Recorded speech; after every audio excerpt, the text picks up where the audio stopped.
बिस्मिल्लाहिर्रहमानिर्रहीम। दोस्तों, अॼु असां हिन वीडियो जे अंदरि माइक्रोसॉफ्ट वर्ड में चार्ट इंसर्ट करणु सिखंदासीं।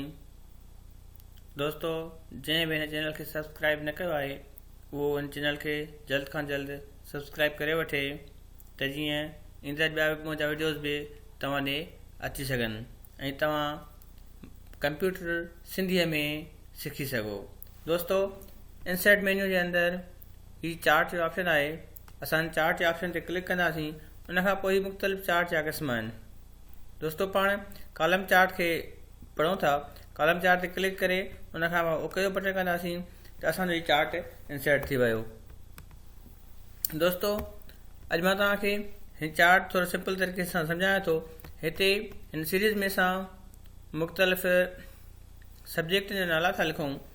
मिसाल तौर ते मैथ आहे, इंग्लिश आहे ऐं साइंस आहे। ठीकु आहे। हिते असां शागिर्दनि जा नाला था लिखूं। जमील, काशिफ, शकील, अली, मुर्तज़ा। दोस्तों, असां हिते ॾिसो, हाणे तव्हां हेठि ही शागिर्द जा नाला हिते ज़ाहिर थी विया आहिनि। ही जमील आहे, ही काशिफ आहे, ही शकील आहे, ही अली मुर्तज़ा ऐं ही हिननि जा सब्जेक्ट में खयल मार्कूं आहिनि। ही हेठां शो करे आहे मैथ, इंग्लिश, साइंस। मैथ जेको आहे उहो पीले कलर जो आहे, स्काई कलर जो आहे। उनखां पोइ इंग्लिश जो पंहिंजो कलर आहे मिटो। उनखां पोइ साइंस जो ही कलर आहे। हाणे असां हिते ॾिसो हिन जूं मार्कूं जेके आहिनि चेंज करे ॾिसूं था। चलो 50, 55, 30, 45। उनखां पोइ हिन ऑप्शन ते अचूं 90, 95, 80, 99, 97, 50, 45, 30। ईअं हिन चार्ट जी मदद सां तव्हां पंहिंजे घर वेठे पंहिंजे ॿारनि जी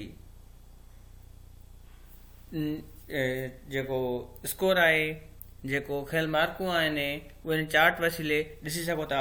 या ऑफिस में तव्हां कंहिंजो कमु वग़ैरह जेको आहे उहो हिन चार्ट ज़रिए तव्हां शो करे सघो था त कंहिंजो कमु बहितर आहे, कंहिंजो कमु घटि आहे।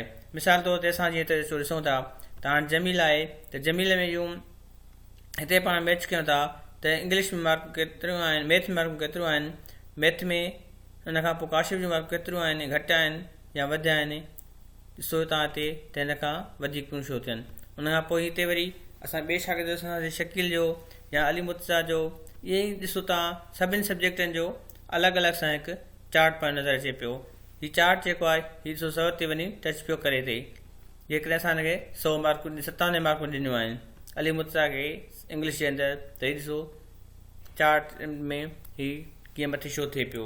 चार्ट इहो ऑटोमेटिकली हेठि मथे थींदो जीअं हुन जो मथे स्कोर घटि वधि थींदो।